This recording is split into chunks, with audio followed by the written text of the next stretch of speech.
Hello నమస్తే అండి అందరికీ. ఈరోజు జరగబోయే ఆర్సీబీ వర్సెస్ డీసీ మ్యాచ్ చాలా బాగా జరుగుతుంది. ఎందుకంటే ఆర్సీబీ వాళ్ళు నెగ్గి వస్తున్నారు, అలాగే డీసీ వాళ్ళు కూడా నెగ్గి వస్తారు. డీసీ వాళ్ళు అన్బీటెన్ అనమాట, 3 మ్యాచ్లకు 3 నెగ్గారు. ఆర్సీబీ వాళ్ళు ఒక లాస్ వస్తున్నారు మళ్ళీ చిన్నస్వామి స్టేడియంలో. లాస్ట్ మ్యాచ్లో చిన్నస్వామి స్టేడియంలో మ్యాచ్ ఓడిపోయారు.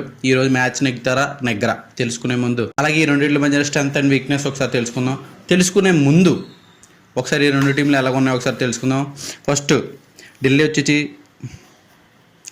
ఢిల్లీ వచ్చేసి Jake Fraser McGurk, KL Rahul, Abishek Porel, Sameer Rizvi, Axar Patel, Stubbs, Ashutosh Sharma, Vipraj Nigam, Mitchell Starc, Kuldeep Yadav, Mohit Sharma, Mukesh Kumar. So very strong team. వీళ్ళని అడ్డుకోవడం చాలా కష్టం, ఎందుకంటే అందరూ కూడా ఫామ్లో ఉన్నారు. అలాగే ఆర్సీబీ ఎలాగుందో ఒకసారి తెలుసుకుందాం. ఆర్సీబీ వచ్చేసి Phil Salt, Virat Kohli, Devdutt Padikkal, Rajat Patidar, Liam Livingstone, Jitesh Sharma, Tim David, Krunal Pandya, Bhuvneshwar Kumar, Yash Dayal, Sushant Sharma. So ఇది కూడా చాలా స్ట్రాంగ్గా ఉంది. లాస్ట్ ముంబైలో మన మ్యాచ్లో చూస్తే మొత్తం 11 మెంబర్స్ కూడా ఫామ్లో ఆడారు. సో అందుకని మ్యాచ్ నెగ్గారు. ఒకళ్ళు బ్యాటింగ్ ఆడారు కాబట్టి మ్యాచ్ నెగ్గారు, ఒకళ్ళు బౌలింగ్ వేసారు కాబట్టి మ్యాచ్ నెగ్గారు కాదు.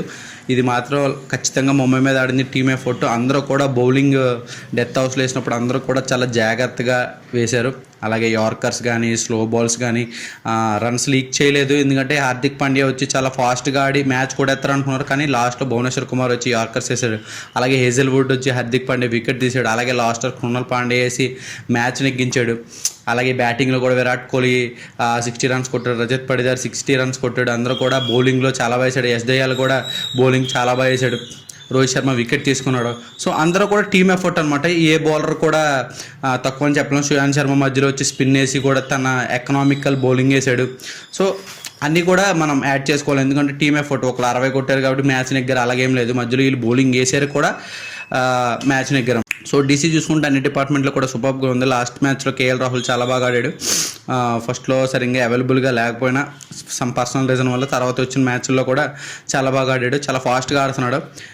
సో ఇది మ్యాచ్ ఎక్కడ జరుగుతుందంటే చిన్నస్వామి స్టేడియంలో జరుగుతుంది. చిన్నస్వామి స్టేడియం అంటే ఆర్సీబీ వాళ్ళకి హోమ్ గడ్డ అనమాట. కానీ హోమ్ గడ్డ మీద మన ఆర్సీబీ వాళ్ళకి అంతగా పెద్దగా రికార్డ్ అయితే లేదు. సో ఈ ఆర్సీబీ మ్యాచ్లో ఆల్మోస్ట్ మన ఆర్సీబీ వాళ్ళు 90 మ్యాచ్లు ఆడారు.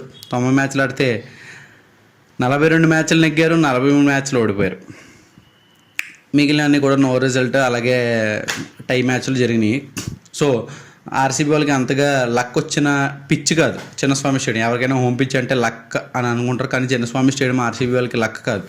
సో ఈరోజు ఆ లక్ని మళ్ళీ రికార్డ్ కింద మారుస్తారా, నెగ్గి చూపిస్తారా లేదా అన్నది ఒకసారి చూడాలి. వీళ్ళిద్దరి మధ్యన హెడ్ టు హెడ్ 31 మ్యాచెస్ ఆడారు. 31 మ్యాచెస్లో ఆర్సీబీ 19 మ్యాచ్లు నెగ్గింది, డీసీ 11 మ్యాచ్లు నెగ్గింది. ఆర్సీబీ ఒక పాయింట్ పైన ఉంది. కాకపోతే పాస్ట్ ఈజ్ పాస్ట్. ఇప్పుడు టీమ్స్ అనేవి డిఫరెంట్. సో ఎవరు బాగా ఆడతారో ఎవరు బాగా ఆడరు అనేది మనం ఈరోజు పిచ్లో చూడబోతున్నాం. ఎందుకంటే అందరూ ఫామ్లో ఉన్నారు. వీళ్ళు ఆడట్లేదు, వీళ్ళు నెగ్గుతారు, వాళ్ళు నెగ్గుతారు అనేది మనం కన్ఫామ్గా చెప్పలేం. ఏదో మనకు నచ్చిన టీం ఇది నెగ్గుతుంది అని అనుకోవాలి, కానీ రెండు టీముల్లో కూడా ఏది నెగ్గుతుందో మనం అంత పర్ఫెక్ట్గా చెప్పలేం. ఎందుకంటే టీమ్స్ రెండు బాగున్నాయి. రెండు టీముల్లోని హాట్ హిట్టర్స్ ఉన్నారు. మిడిల్ ఆర్డర్స్లో చాలా గట్టిగా ఆడతారు. ఇందులో టిమ్ డేవిడ్, లివింగ్స్టన్ ఉంటారు. అందులో విప్రాజ్ నిగమ్, అలాగే మనకి అక్షర్ పటేల్, అలాగే Ashutosh Sharma first match winning match ఆడాడు. సో అలాగే మనం చెప్పుకుంటూ పోతుంటే చాలా పాయింట్స్ ఉన్నాయి. వీళ్ళు సరిగ్గా ఆడట్లేదు, వీడు ఫామ్లో లేడని చెప్పలేము. వాళ్ళ టీంలో 11 మెంబర్స్ ఫామ్లో ఉన్నారు, వీళ్ళ టీంలో కూడా 11 మెంబర్స్ ఫామ్లో ఉన్నారు. వీడు ఫామ్లో లేడు, వీడి వల్ల మ్యాచ్ ఓడిపోయిందని మనం చెప్పలేం. So toss is very crucial. Toss నెగ్గిన చేసింగ్ తీసుకున్నాం టీము మ్యాక్సిమం నెగ్గుతుంది. కానీ ఇక్కడ ఆల్మోస్ట్ 95 మ్యాచెస్ జరిగినాయి. 95 మ్యాచెస్ జరిగినాయి ఓవరాల్గా ఐపీఎల్ మ్యాచెస్ అయితే. ఇందులో 41 మ్యాచెస్ బ్యాటింగ్ ఫస్ట్ నెగ్గింది, 43 మ్యాచెస్ బ్యాటింగ్ సెకండ్ నెగ్గింది, ఒకటి 2 నో రిజల్ట్. సో రెండిట్లో పెద్ద డిఫరెన్స్ లేదు. అందులో చాలా వరకు మన వాళ్ళు చేసింగ్ తీసుకుని మ్యాచ్ ఓడిపోయిన మ్యాచ్లు చాలా ఉన్నాయి. ఎవరో ఆర్సీబీ వాళ్ళు. మీరు స్టార్టింగ్లో చూస్తే చెన్నై సూపర్ కింగ్స్ మీద, అలాగే ముంబై ఇండియన్స్ మీద నెగ్గాల్సిన మ్యాచ్లు ఓడిపోయేవాళ్ళు. సో అప్పుడు విరాట్ కోహ్లీ కెప్టెన్సీలో. సో ఇప్పుడు అలా జరగదు అనుకుంటున్నాను, ఎందుకంటే వెరీ కన్సిస్టెన్సీ బౌలర్స్ ఉన్నారు. సో ప్రాబ్లం లేదు, ఆ మ్యాచ్ ఓడిపోయే సిచ్యువేషన్ ఉండదు. పాత ఆర్సీబీ టీం అయితే ఖచ్చితంగా లాస్ట్ టైం మ్యాచ్ ఆడినప్పుడు ముంబై ఇండియన్స్ మీద ఖచ్చితంగా ఓడిపోయేది. సో బౌలింగ్ అటాక్ చాలా బాగుంది కాబట్టి మనం అలా అనుకోకూడదు. సో ఈ రెండు టీంల మధ్యన కీ ప్లేయర్స్ ఎవరో ఒకసారి చూద్దాం. కీ ప్లేయర్స్ వచ్చేసి KL Rahul, Stubbs, Ashutosh Sharma, Starc, Kuldeep Yadav డీసీలో. సో స్టార్క్ చాలా ఇంపార్టెంట్ బౌలర్ అనమాట. స్టార్టింగ్ ఓవర్స్ అండ్ డెత్ ఓవర్స్లో. అలాగే ఆర్సీబీ కీ ప్లేయర్స్ వచ్చేసి విరాట్ కోహ్లీ, రజత్ పడిదార్, లియం లివింగ్స్టన్, కృణాల్ పాండ్యా, భువనేశ్వర్ కుమార్.